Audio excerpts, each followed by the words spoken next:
ये 6 बार के एमएलए हैं। मैं इनसे पूछना चाह रहा हूं, 7 तारीख से पहले जनाब सुभान साहब 6 काम बता दीजिए जो आपने 30 साल में करवाए। 6 काम हमको बताइए, 6 काम हमको बताइए जो आपने वैशाली की जनता के लिए किया। कुछ भी नहीं किया। अब आकर राजद वाले बोल रहे कि हम आपको 10 लाख नौकरियां देंगे, तो दिल्ली से मोदी आकर बोलता है तुम 10 लाख तो मैं 19 लाख दूंगा। हम एक लतीफा सुने थे, 2 बड़े दौलतमंद लोग थे और लंबी लंबी छोड़ने की आदत थी उनको, बहुत झूठ बोलते थे। दौलतमंद बहुत थे, बहुत पैसा था। तो एक ने कहा कि मेरे दादा के पास इतनी जमीन है कि नेपाल के बॉर्डर तक मेरे दादा की जमीन है। तो दूसरे ने कहा तेरे दादा के पास इतनी जमीन है कि नेपाल के बॉर्डर तक जमीन है? बोले हाँ, ना सिर्फ वो बल्कि हमारे दादा का जो कमरा है वो 2 एकड़ जमीन के ऊपर है। उसने कहा 2 एकड़ जमीन पर। फिर कहा कि मेरे दादा के पास ऐसी गली है कि अगर उसको गली में चला गया तो वापस आने तक वो बूढ़ा हो जाता।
हजारों की तादाद में आपका यहाँ पर जमा होना इस बात का पैगाम देता है कि भैंसी की जनता ने यह फैसला ले लिया है कि 7 तारीख के दिन इंशाअल्लाह ताला भैंसी का नया विधायक सैयद रुकनुद्दीन होगा इंशाअल्लाह। मेरे अजीज दोस्तों और बुजुर्गों, आप जानते हैं कि पिछले 5 साल पहले मजलिस इत्तेहादुल मुस्लिमीन ने बिहार में अपने सियासी सफर का आगाज किया तो इस बात पर किया कि हम सीमांचल के इंसाफ की लड़ाई लड़ रहे हैं और हम सीमांचल की जमीन पर बसने वाले लोगों से इंसाफ चाहते हैं और यही हमने कहा था और आज भी उस पर हम कारबंद है।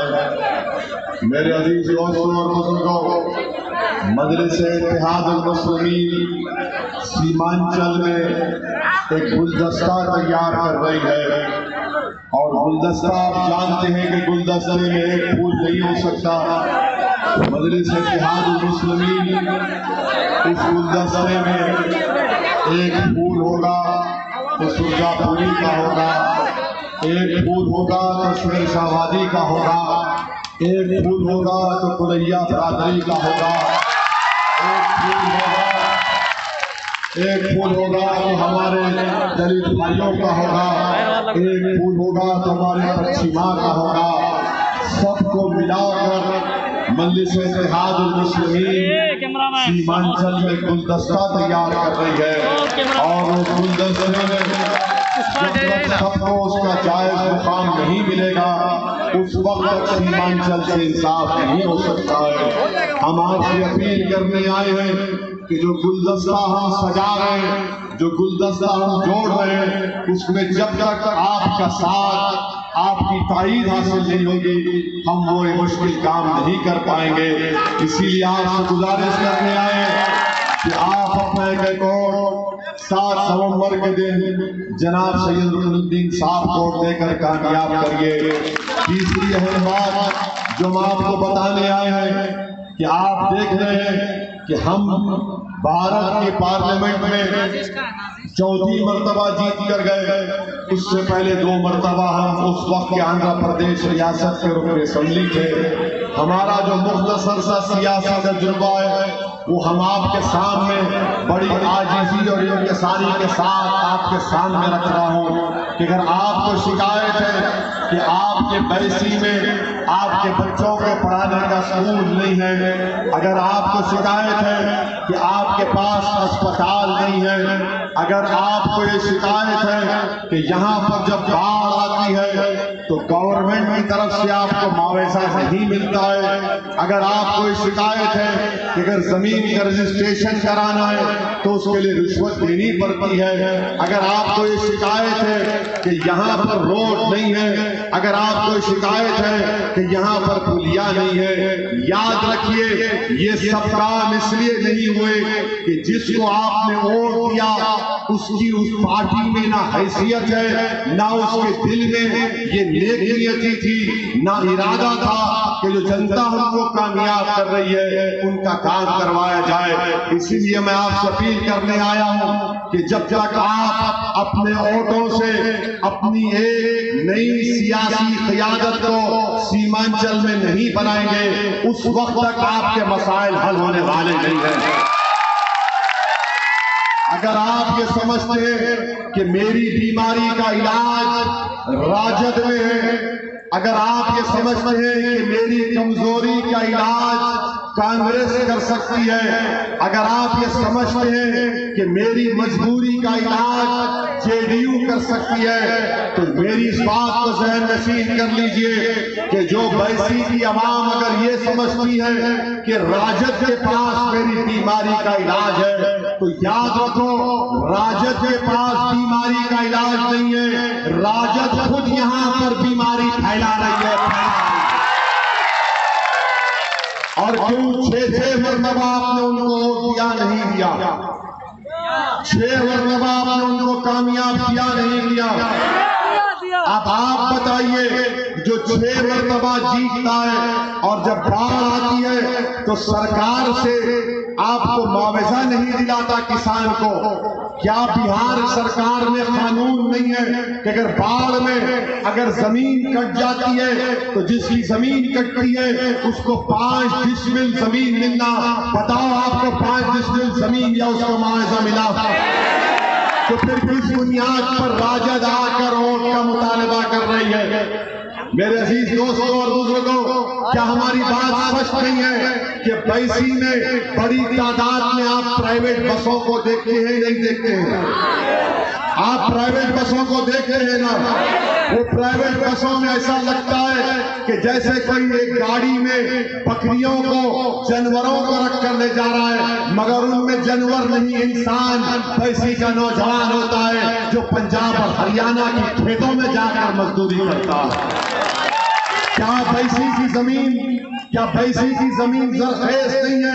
क्या सरकार से लड़कर यहाँ के किसानों की जमीन में उनको मदद दिलाई जा सके? तो हमारा नौजवान पंजाब हरियाणा में ये प्राइवेट बस में बैठकर जाने की जरूरत नहीं है, वो यहीं पर इस सरजमीन पर बैठकर अपनी खुशहाल जिंदगी गुजार सकता है और हम आपको इसका वादा कर रहे हैं इंशाअल्लाह। एक और बात आपको बताना चाहते हैं कि अब राजद के उम्मीदवार कह रहे हैं कि मैं मंत्री बन जाऊंगा, मेरा साथ हो। आप बताइए 6 मरतबा उनको कामयाब किया, 6 मरतबा उनको कामयाब किया, बैसी की जनता को क्या मिला? बैसी की जनता को कुछ नहीं मिला। यहाँ पर हमारे दलित भाई हैं, क्या उनके लिए कोई स्पेशल प्लान बनाया गया? हम आपसे अपील कर रहे हैं कि जनाब सैयद रुकनुद्दीन साहब को आप कामयाब करिए। इंशाअल्लाह ताला जो हमारे दलित भाई को इंसाफ नहीं मिला हम वो काम कराएंगे। इंटर कॉलेज और डिग्री कॉलेज नहीं है, बच्चियों का कॉलेज नहीं है। इंशाअल्लाह ताला ये बहुत से काम सिर्फ लड़ने की बुनियाद पर हो जा सकते हैं। कैसे हो सकते? 10 महीने पहले किशनगंज से मंजलिस के विधायक जनाब कमरुल हुदा कामयाब हुए। 10 महीने में कमरुल हुदा ने 5 करोड़ के काम करवाए। किशनगंज में 5 करोड़ के काम करवाए, 50 करोड़ के काम चल रहे। ये 6 बार के एमएलए हैं। मैं इनसे पूछना चाह रहा हूं 7 तारीख से पहले जनाब सुभान साहब 6 काम बता दीजिए जो आपने 30 साल में करवाए। 6 काम हमको बताइए, 6 काम हमको बताइए जो आपने बैसाख की जनता के लिए किया। कुछ भी नहीं किया। अब आकर राजद वाले बोल रहे कि हम आपको 10 लाख नौकरियां देंगे। तो दिल्ली से मोदी आकर बोलता है तुम 10 लाख तो मैं 19 लाख दूंगा। हम एक लतीफा सुने थे, 2 बड़े दौलतमंद लोग थे और लंबी लंबी छोड़ने की आदत थी उनको, बहुत झूठ बोलते थे। दौलतमंद बहुत थे, बहुत पैसा था। तो एक ने कहा कि मेरे दादा के पास इतनी जमीन है कि नेपाल के बॉर्डर तक मेरे दादा की जमीन है। तो दूसरे ने कहा तेरे दादा के पास इतनी जमीन है कि नेपाल के बॉर्डर तक जमीन है? बोले हाँ, ना सिर्फ वो बल्कि हमारे दादा का जो कमरा है वो 2 एकड़ जमीन के ऊपर है। उसने कहा 2 एकड़ जमीन पर? फिर कहा कि मेरे दादा के पास ऐसी गली है कि अगर उसको एक गली में चला गया तो वापस आने तक वो बूढ़ा हो जाता। तो दूसरा भी था, वो भी दौलतमंद था। उसने कहा इसने बहुत लंबी छोड़ दी। उसने कहा तेरे दादा के पास जो कुछ है वो मेरी दादी के पास उससे ज्यादा है। उसने कहा तेरी दादी के पास क्या है? तो उसने कहा मेरी दादी के पास इतना बड़ा बंबू है कि जब मेरी दादी का दिल नहीं लगता तो नेपाल में अगर चांद नजर आया तो दादी उस बंबू से नेपाल से चांद को खींचकर अपने घर के सामने ला लेती थी। उसने कहा कि मेरी दादी का जब दिल नहीं लगता तो बंबू से तारों से खेलती है। तो दूसरे ने कहा ये तो बताओ तेरी दादी बंबू कहाँ रखती है? तो उसने कहा तेरे दादा की गली में। ये 10 लाख 19 लाख, अरे आपको 30 साल से मौका मिला, आप यहाँ पर स्कूल कॉलेज नहीं खोल सके।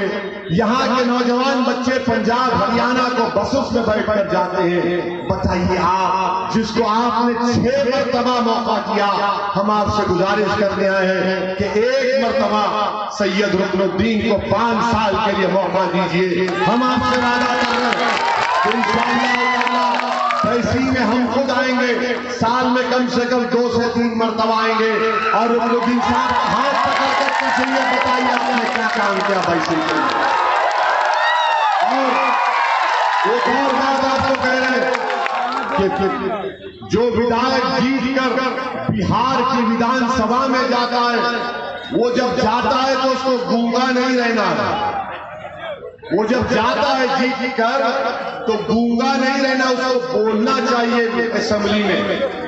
हमसे कहते हैं अरे अगर रुकनुद्दीन जीत जाएगा तो क्या सत्ता मिल जाएगी? हम उनको जवाब दे रहे हैं, आपको समझाने के लिए कह रहे हैं कि भारत की पार्लियामेंट में मजलिस इत्तेहादुल मुस्लिमीन के सिर्फ 2 MP हैं। 2 MP हैं। जब ट्रिपल तलाक का मसला आया तो किसने बोला बताओ? क्या राजद ने बोला ट्रिपल तलाक के मसले पर? जब अखलाक को मारकर गोश्त के नाम पर फेंक दिया गया तो सबसे पहले अखलाक की सही मां को जाकर मिलने वाला वसीउद्दीन ओवैसी था। पीलू खान को जयपुर की रोड पर मार मार कर खत्म कर शहीद कर दिया गया तो सबसे पहले एहतजाज करने वाले का नाम मजलिस इत्तेहादुल मुस्लिमीन थी। रकबर खान को राजस्थान में जला दिया गया, वीडियो निकाल कर उसके लिए एहतजाज और इंसाफ का मुतालबा किसी ने किया तो मजलिस इत्तेहादुल मुस्लिमीन ने किया। और भारत की पार्लियामेंट में जब CAA-NRC का गैर कानूनी बिल लाया गया जो भारत के संविधान के खिलाफ था, तो किसने आवाज उठाई? मोदी के सामने 306 MP मोदी के, JDU के 18 MP। अगर किसी ने आवाज उठाई और कहा कि सुनो नरेंद्र मोदी, ये भारत के संविधान के खिलाफ है, ये मजहब के नाम पर मुसलमानों से नाइंसाफी करता है, तुम साजिश कर रहे हो, हमारे मुल्क में हमारी शरीयत छीनने की साजिश कर रहे हो, हम इस कानून को फाड़ते हैं। किसने किया है? क्या ये ताकत होती है। 540 के आवाज में सिर्फ 2 है, और जब 2 लोग खड़े हो जाते हैं तो सबकी आंखों से, सबके दिमाग में सोचते हैं कि अब ये क्या बोलने वाला है, क्या कहने वाला है। ये काम हमको करना है। याद रखो, 70 साल हम खामोश बैठे रहे, 70 साल हमको डरा डरा कर दिखाया गया, मीठी मीठी बातें कहकर हमको फुसलाया गया। जैसा कि शायर ने कहा कि तमन्नाओं में उलझाया गया हो, खिलौने देकर बहलाया गया हो। अब तमन्नाओं में नहीं उलझेंगे, अब खिलौने देकर नहीं खेलेंगे।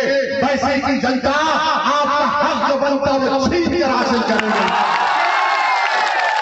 इसीलिए हम आपसे अपील करने आए हैं कि 7 नवंबर के दिन बेखौफ होकर अपने बूथ को जाइए और पतंग छाप के निशान पर बगैर किसी खौफ के, उम्मीद की बुनियाद पर, मोहब्बत की बुनियाद पर, तवक्को की बुनियाद पर सैयदुद्दीन को कामयाब करिए और यहाँ से अपनी एक सियासी क़यादत को बनाइए।